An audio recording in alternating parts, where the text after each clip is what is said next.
Home sellers, have I got one for you today? We had kind of an interesting weekend. We went for a walk down by the ocean by our house here in Puerto Rico, and we found this dog. And the dog ended up consuming pretty much the next 72 hours. Little rescue dog, and, it wasn't doing too well. But anyway, so the last 72 hours have been spent either not sleeping, maybe sleeping a little bit. My wife had it worse than I did. But in the process of all of that, I was prepping a couple of different podcasts to do when I finally got back to my desk today, here Monday afternoon when I'm recording this, and started wading through some of the email. Tasia and Justin, as always, did a bang up job of keeping this ship moving in the right direction. But there were some things that I needed to look at. And as I'm wading through them and getting ready to record a podcast episode, which I promise I will do, it's going to be good. It's a whole new series we're kicking off. But I get this text message, and I'll share with you the little rabbit hole that I went down as I absorbed this text message just before I started to record after a very long few days. And we'll see where it takes us. All right, so stick around. Hi, and welcome to Talking Realty, the go-to podcast for home sellers looking to make more money, save time, and avoid headaches. Whether you're selling a flip, a new build, an income property, or the place you call home, you're in the right place. I'm your host, Glen, 20-year realtor and founder of the Ohio Property Group. Selling a home can be a complicated and very expensive process that leaves sellers feeling uncertain and certainly overwhelmed. At the Ohio Property Group, we empower sellers with the tools and help they need to successfully reach the closing table while keeping more money, a lot more money, in their pockets right where it belongs. To learn more, head over to talkingrealty.com, pick up our monthly newsletter or any of our free home seller tools. And if you haven't already, be sure to subscribe, rate, and review the show. Now, let's get to it. Okay, so here it is. An exhausting few days, thanks to the new addition to our little family here. Don't know if we'll keep her or not, but we'll find a good home for her. I think we actually have one lined up. I don't want to pull the lid off that just yet. But anyway, so running on a few hours of sleep and a lot of running around and a lot of emotional ups and downs. I mean, you find this little puppy, she's great. You get to know her a little bit. She's even better. And then she gets sick. And then not only am I going through it, but I'm watching my beloved wife, Tammy, go through it. And for those of you who don't know her, that woman loves animals more than she loves people. So just the way she connects and the way she emotionally deals with all this. Anyway, it's been a long couple of days. So I'm sitting here getting ready to do my podcast for tomorrow and just clearing out my email and my text messages. And one of my customers actually, I think this is the second or third property he's sold with us. He just sends out this message like he's a prospect. I mean, I don't know what he was intending with it, but here's what it says. It says, "Hi, Glen," exclamation point. Very important to get that in there. "I need help selling my house at insert address," which I will not. Now, I get a lot of prospect calls and a lot of emails and text messages from prospects. Usually they're referrals, people that, talked to somebody else that used us and were like, "Oh yeah, call Glenn. He'll take care of you." And I just get that message. "Hey, Glenn, I need help selling my house at 123 Main Street." And then we're off to the races. Well, I immediately recognized the address and the person who sent the message as one of my current sellers. And we have his property on the market. It's been on the market for 45 days. I'll give you all the details here in a little bit. So immediately I started to respond with sort of a terse, "Hey, you know what to do," and stuff like that, because I figured he'd already know what I was going to say, which kind of made me puzzled. Like, why is he saying it like this? So I start to read layer upon layer. But the basic message that he's trying to send me is, "Hey, we need to get this place sold and I could use your help." Okay, fair enough. But I want to tell you exactly how I handled the email, and the jury's still out on what happens, but see if you can follow my line of thinking here. There are a lot of real estate truths contained in this particular episode. I will probably call some of them out. I may miss a few. As I've said, I'm running on fumes. So here we go. The first thing I did before I even responded, we're going to call this guy Stan, okay? It's not his real name, but we're going to call seller Stan here. So the first thing I did was I started to reply to Stan with, like I said, a very terse message. It was probably going to say something like, "Lower your price." But I thought that's probably not what he needs. He needs a little more context than that. And I don't want to come across as being this flippant person, because I'm not sitting face to face with Stan and I'm not on video or anything like that. Text messages, as I'm sure most of you know, can very easily be misconstrued. And that could be bad for business and frankly bad for the relationship. So rather than send this terse message and that I would probably have to either explain and or apologize for later, I decided to just take a step back and let's take a deep dive on Stan's property. I'll give you the particulars that I think you need to know. As I mentioned, it was listed 45 days ago as of this recording. Before we put the property on the market, we did a market analysis and everything was coming up 120 to 125. So this is a pretty straightforward 2-bedroom home in Ohio. And it's in what I would call a suburban community. So 120 to 125,000. Now, as you know, we advise, you decide. That's our slogan when it comes time to giving advice. I feel like a big part of what we do is dispensing advice. And sometimes the advice request doesn't show up in a really obvious way. So I think most of us would look at, "Hi, Glenn, I need help selling my house," as not necessarily a request for advice. As you go through life, you learn very quickly that unsolicited advice is typically not very well received. So I had to be a little bit careful because if he's really just trying to ring my bell a little bit, like maybe I'm not doing my job, which I don't believe that's what he's saying. I think he's just kind of blowing off some steam like, "Hey, man, I'm trying to get this place sold." What I read into it with my positive radar was, "I could use some help. Please help me get to the finish line." Okay, that I can do. A little bit about the house. As I mentioned, it's 2 bedrooms, suburban Ohio. It's a full reno. I mean, everything inside, new windows, new HVAC, flooring. I mean, it's not a big house, but it's nice. It's turnkey. You can move right in. A nice little fenced yard, not a huge lot, but again, plenty for what it is and in that price range in that area. It's got a garage. It's got a one-car garage that's attached. There's no real functional obsolescence other than the one bath, but we sell a ton of these. I know that having only one bathroom is not necessarily ideal, but in this price range, it's not unusual at all. So Stan makes the choice after we go through our preliminary to list the property at 139.9. Okay, not necessarily where I would have put it, but not necessarily completely out of the ballpark either. We advise. You decide. And hey, what do I know? I mean, I've got my pricing crystal ball here on my screen, which you can probably see in my glasses. I know that's annoying, but I got a lot of stuff I want to go through today. If you're watching this on YouTube, I apologize for my glasses glare. But anyway, so I've got my data crystal ball here. Got my trusty magic 8 ball in case I'm hurting for information or decision-making power. Can always rely on old 8 ball here to get me through it. And I give him what I think, and then I stop. I shut up and listen. And so he tells me 139.9. He confirmed the price. We put it in the listing agreement and away we went. In early October, we stuck it out there. We are primarily a web company. We're a virtual company. So we turn to website data. It's kind of our go-to for seeing how a property is doing. Now, the ultimate test of how a property is doing is offers. I mean, that's it.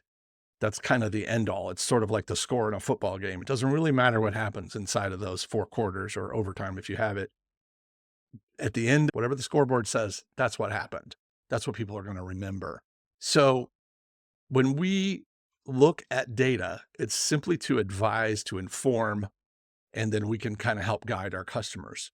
But at the end of the day, offers are where it's at. Buyers making offers on properties.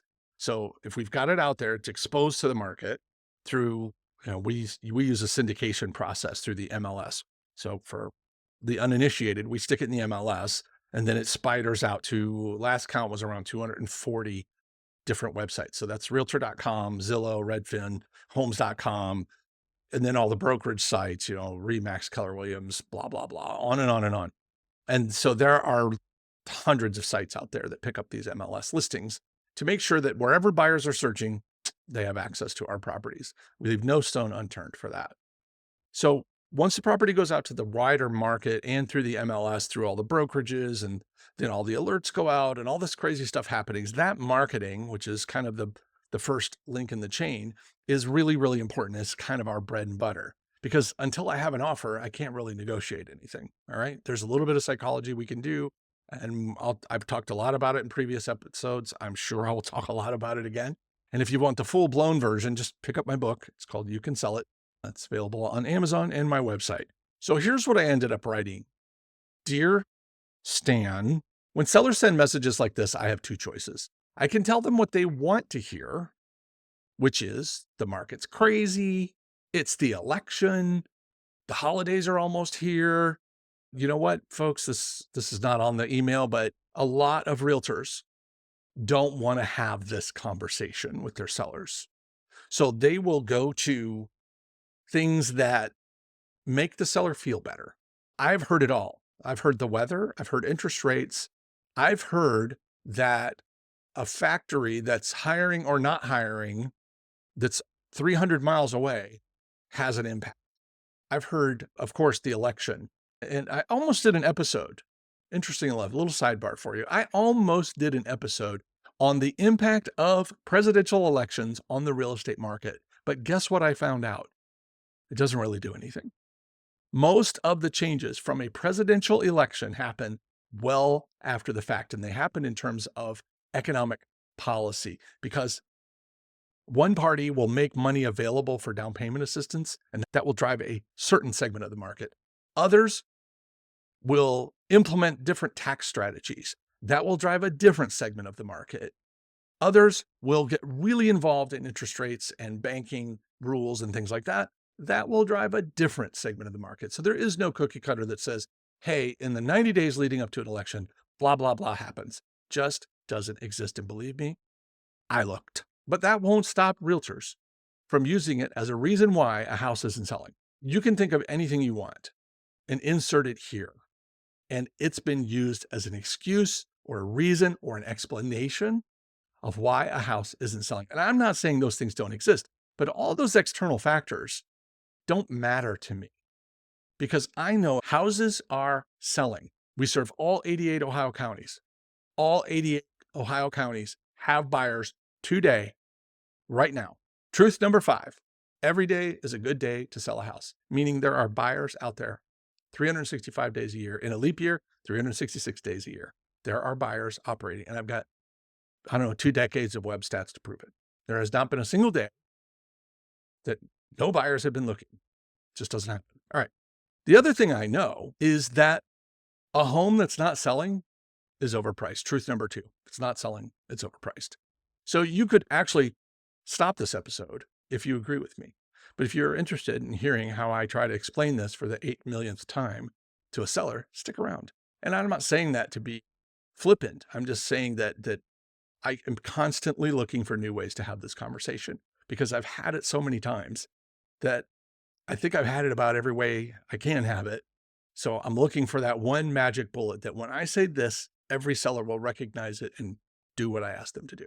This episode of Talking Realty is brought to you by our friends at Associates Title. This team is shaking things up by focusing on what truly matters, putting the customer first. Whether you're buying, selling, or investing for sale by owner or working with a realtor, they've got your back. Incredible cost savings and the latest technology are there to streamline the process. Their secure online portal keeps everybody in the loop. It really does, by the way. From buyers and sellers to lenders and agents, all while keeping your data safe and communication crystal clear. If you're getting ready to make a move, don't underestimate the importance of having a great title company in your corner. Check them out today at associatestitleinc.com or call my friend Ryan Phillips at 614-419-2418. Check the show notes for those links. Do not leave your title company choice to chance, and certainly don't leave it up to the buyer. All right, back to the podcast. So here we go. I have two choices. I can tell them what they want to hear, which is the market is crazy, it's the election, it's the holidays, it's interest rates, it's you name it. Or I can tell them what they need to hear, which is the rest of this email. And then I used my favorite aqua blue highlight and I said, you've been warned, my friend. And I even put a little smiley face emoji on it. Okay. Now I do that a lot because I want to express my tone to this seller that, hey, I'm not trying to be a jerk here. I'm just trying to tell you what you need to hear. So at this point, I would ordinarily stick in something like, if you don't want to hear the rest of this, please stop. I'll say that on the phone sometimes. I get on the phone with a seller, they'll book a call with me. they'll tell me ahead of time because I always have an agenda for every call. Every call is scheduled. Every call has an agenda. Or guess what? The call doesn't happen. Anyway, I'll get the agenda that says we need to talk about lack of activity. All right, well, okay. We already know truth number 2. It's not selling. It's overpriced. Truth number 1, the market never lies. That's the other one that comes up a lot. But I will say on the phone, hey, I can give you the short version. I can give you the long version. Which one do you want? Well, we'll start with the short and we'll move on to the long. Okay, the short version is you need to lower your price. You need to have more open houses. Okay, well, what's the long version? Okay, the long version is not going to be a comfortable conversation for you. I don't care because I need to have this conversation with you because you asked. Take any other reason you want and I'll tie it back to price. I promise you. So I move on to say, I know this is probably review for you, but here's the basic process of selling a home. Now, again, I don't want to come off sounding preachy or arrogant. So I say, bear with me. I promise I have a point. And then I number 1 through 8. This is the process of selling a home, just so you know. And this is good for you guys too. Number 1, we advertise it. Number 2, buyers see your listing in searches. Number 3, buyers click on that listing for more information. If you've ever searched for a home, you know, you punch in what area, what price range, whatever criteria you have, bedrooms, bathrooms, doesn't matter. You get a list of results. That's a search result. That's step 2. Buyers see it in your search result. You scroll through them. A few of them jump out at you. What do? You click on them. We call that, brace yourself, a click. Step 3, buyers click for more information. Okay. Step 4, buyers book showings. So after they've searched, they've looked, they've done the whole fine-tooth comb through the listing, looked at all 500 pictures or however many's there, read the love story. You know what? I think I want to see this place. Great. Step 4, buyer books a showing. Hopefully the showing goes well. Step 5, buyer makes an offer. Great. Step 6, if the offer goes well, property goes under contract. All right, we get all the paperwork done. We sew up all the details and boom, we are off to the races. Step 7, and this is a gross oversimplification. Step 7, we navigate inspections, appraisal, title, etc. And that etc. carries a lot of stuff with it. But anyway, we call that the contingency period. And step 8, finally, we close and you get paid.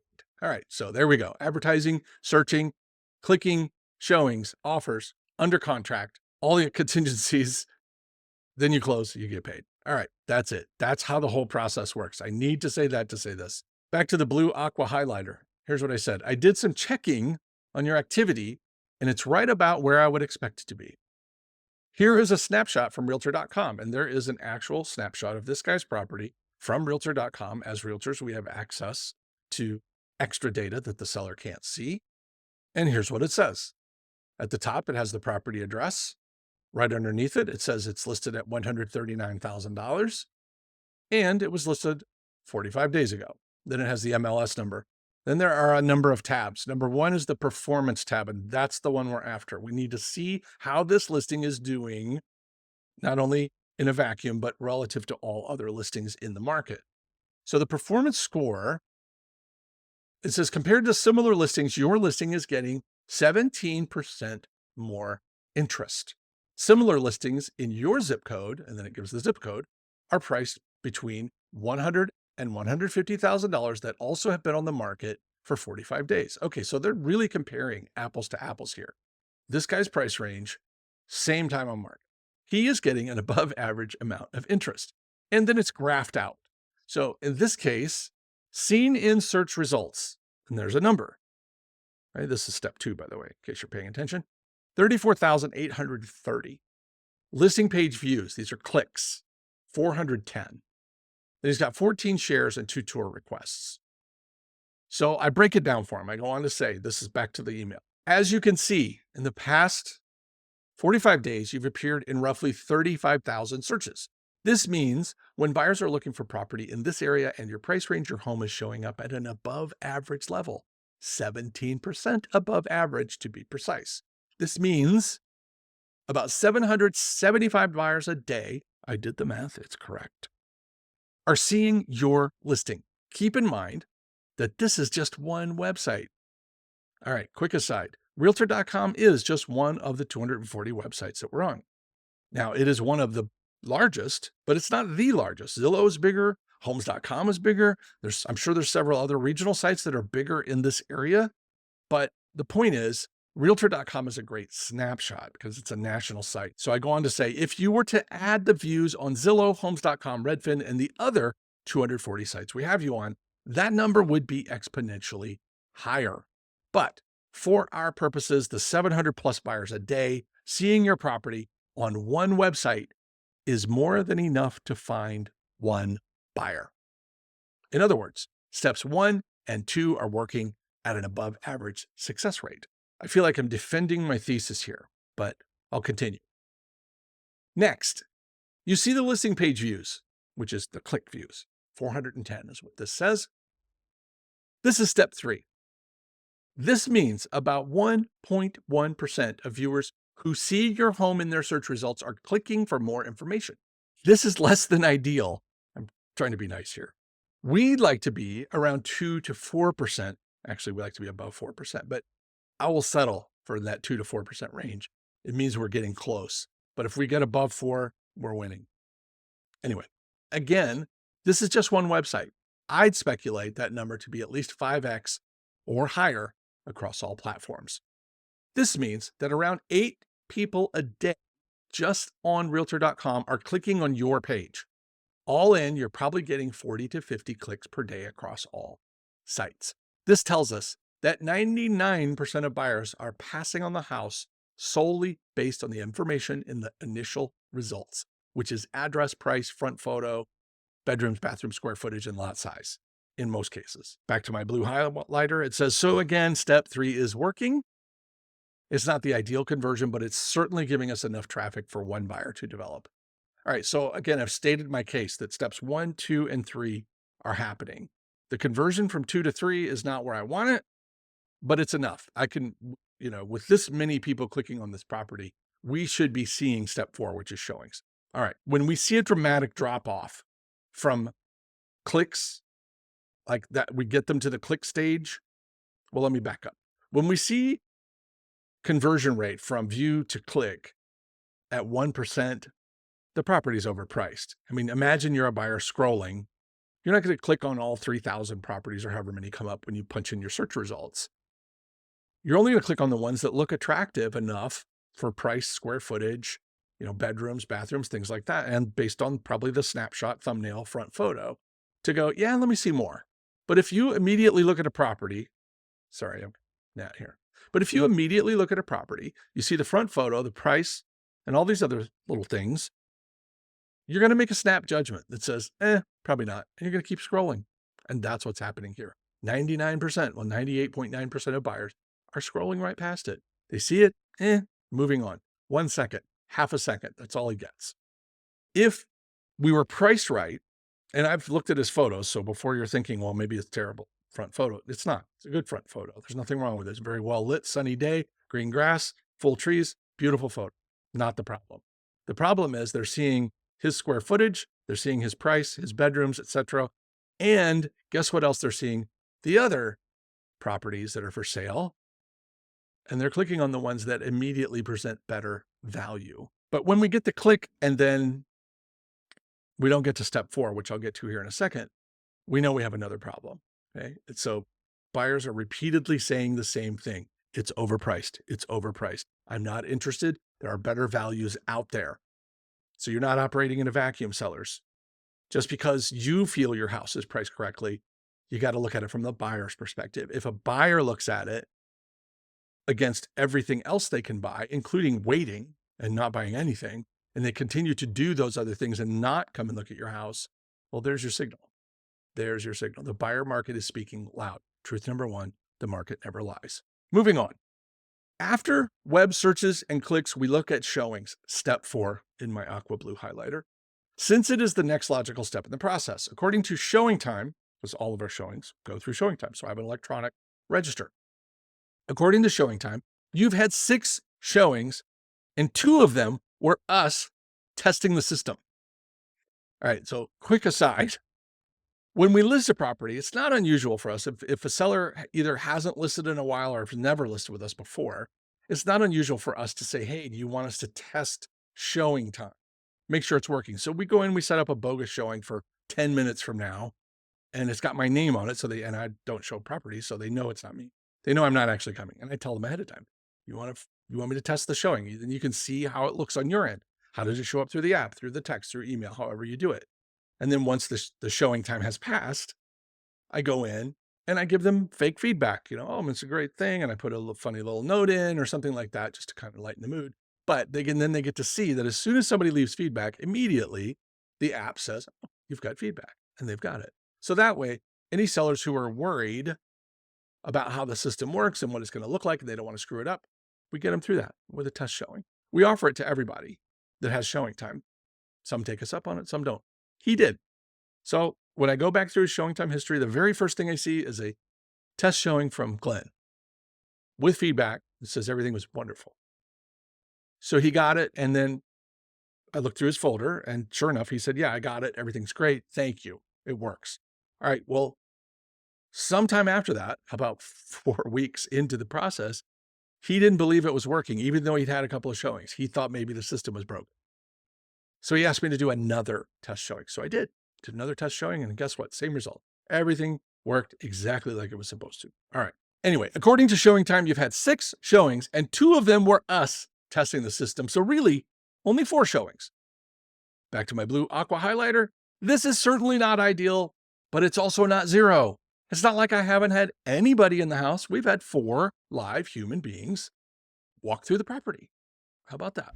Most home sellers dread inspection and appraisal issues. Our digital course, Living to Listing, teaches you how to turn any property into the perfect listing. So you sail through inspections, sail through the appraisal, and sell faster and for more money. Loving it. In Living to Listing, you get dozens of checklists, tools, and walkthrough videos from yours truly for every step. And here's my promise. If this online course doesn't meet your high standards, all you got to do is let me know. Not only will I give you a 100% refund, I'll let you keep the course. Just doesn't get any better than that.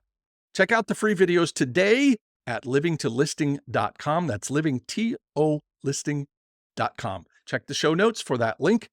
Let me know what you think. And now back to your regularly scheduled broadcast. So then I sent him a graph, a little photo of his house. This is from the Showing Time dashboard. It's called a listing activity report. If you are listed and you have Showing Time, this is available. But anyway, and it shows week by week by week how many showings they've had. All right, fair enough. And we see week 1, 1 showing. That was me, my fake showing. Week 2, 1 showing. Week 3, 1 showing. Week 4, 1 showing. Week 5, no showings. Week 6, 1 showing, which was me again. So now we've had 3. And then finally, just the last couple of days, he did another showing. So that's 4. Okay, so I show it to him in the graph, and this will track because he would have approved all of these.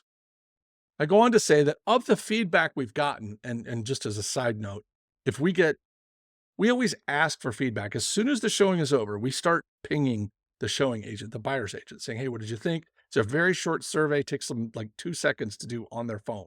So it's nothing. It just asks on a scale of 1 to 5, and there's like 3 questions, like, how would you rate the showing? How would you rate the price? How is this a good fit for your buyer on a scale of 1 to 5, 5 being just right, 1 being not at all. And then there's a space for comments that says whatever they want to say. They put whatever they want. We send that out once a day, starting right after the showing. The minute the showing is over, we send it out. And then every 24 hours in the morning, we send it out again for about a week. If I don't hear back from them after a week, I'm moving on. You should too. But anyway, of the 4 real showings, 2 of them gave us feedback, which is 50%. That's pretty good. It's usually not even that high anymore. A lot of agents, for whatever reason, don't bother. But I don't care because no offer is enough feedback for me. Got to give credit to my dad for that one. No offer is enough feedback for me. I used to use that on sellers. I still do sometimes. Of the feedback we've gotten, both chose to go in another direction. They just said they wrote on a different property or they're looking at a different property. So 1 and 1 said that. In other words, after they saw the house, they passed on it in favor of either another home, aka your competition, or waiting. Not enough interest to pull the trigger. Since offers have not yet materialized, there isn't anything to report for the remaining steps. Okay, so I covered in great detail steps 1 through 4. of the marketing process, the marketing, the clicks, the views, the showings, but we don't have any offers to deal with, which is step 5. But here's what we know, back to the email.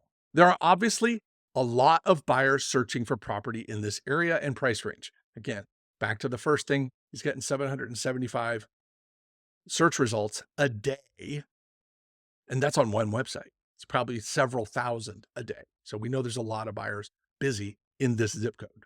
They are seeing your property in their search results, and many of them like enough of what they see to click on the property to get the complete set of details and a complete set of photos. That's a click. A small handful of those buyers have set up showings, and so far, none have opted to make an offer. Now, at this point, I almost stopped and said, hey, clearly what I'm trying to say is you need to lower your price. And I thought about doing it. I could have, but I didn't. I just kept going. So I went on to say, as an illustration, and the next second is bullet pointed, if we placed a product on the shelf at Walmart for 45 days, and we had nearly 35,000 shoppers see it, and we had over 400 shoppers stop and get a better look, and we even had a few of them pick it up and think about putting it in their cart, but none of them bought it, what would we think? I'll give you a few seconds to ponder this, listening audience. Yeah. Yes, if you put a product on an end cap at Walmart and 35,000 people walk past it and nobody buys it, my friends, it is overpriced.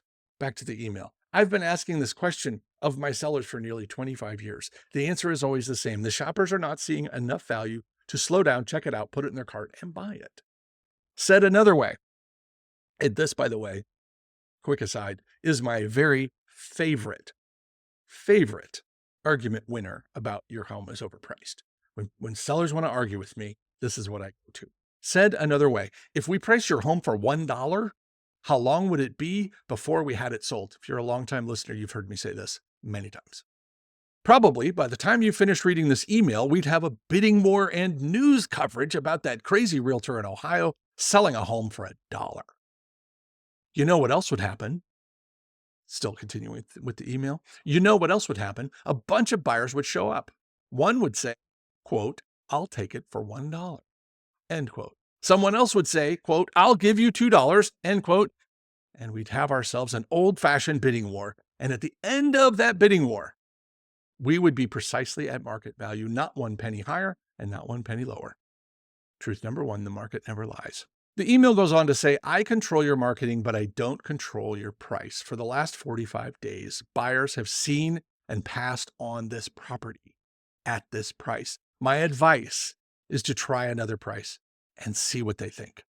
If you are attached to this price, then we should wait and keep showing it to buyers until we get one to make a good enough offer so we can execute the rest of the plan. If you've been around me for very long, you've heard my story about the legendary seller who took 4 years to get his price, and he got it. Took him 4 years, so it is possible. Eventually, the market will catch up. All right, the email goes on to say, hey, eventually the buyer market will agree with you, and they will buy. I don't know when, but if you're in a hurry, you have your hand on the throttle. Every price change generates activity. When we find the right price, buyers will start showing up. It won't take weeks. It won't take days. It will take hours to know when we get it right. Clicks, showings, and offers are inevitable when you find the right price. If you want to reduce the price, click here. I made it very easy for Stan here to click and lower his price. It goes on to say, if you want to wait, I'll stay with you as long as you like, and I'll never complain. I promise. If you want a deeper dive on how to get the activity started, here are some podcast episodes where I go into real examples of homes and sellers just like you. I tell you what they did and how things turned out. And then I listed 5 episodes, which I promise to link to in the show notes, previous episodes of this podcast. And at the end, my standard sign off, as always, reply if you have any questions. Thanks, Glen Witten, consulting realtor from Ohio Property Group. All right. So that's my email to Stan. I'm just looking to see if Stan got back to me. Oh my goodness, folks. I was going to leave you with a cliffhanger, but guess what? I just went and checked my email. I sent this message to Stan at 8:29 p.m. At 8:49, by the way, when I send an important email to someone, I usually text them on top of it to say, by the way, I sent you an email. I did that. 20 minutes later, I get a message from Stan that says, quote, "We're going to lower the price." And then it's got an emoji. It looks like a smiley face with dollar signs for eyes and a dollar sign tongue. I don't know what that emoji is called, but I like it. He's going to lower the price. And then sure enough, 5 minutes later, a signed price reduction. He's going from $139.9 to $129.9. Folks, I think we can safely say my lovely email to my friend Stan worked.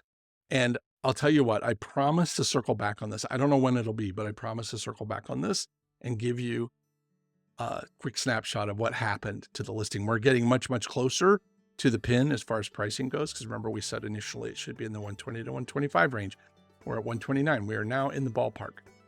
And I believe firmly we will see an uptick. Well, I know we will see an uptick in activity, and hopefully Stan's buyer is going to show up.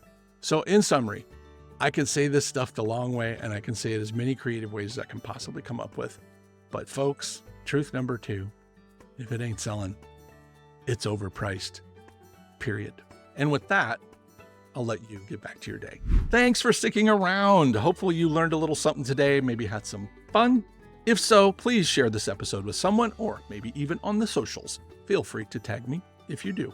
The Talking Realty podcast is brought to you by Associates Title and the Ohio Property Group, a family-owned brokerage serving all 88 Ohio counties with realtor services.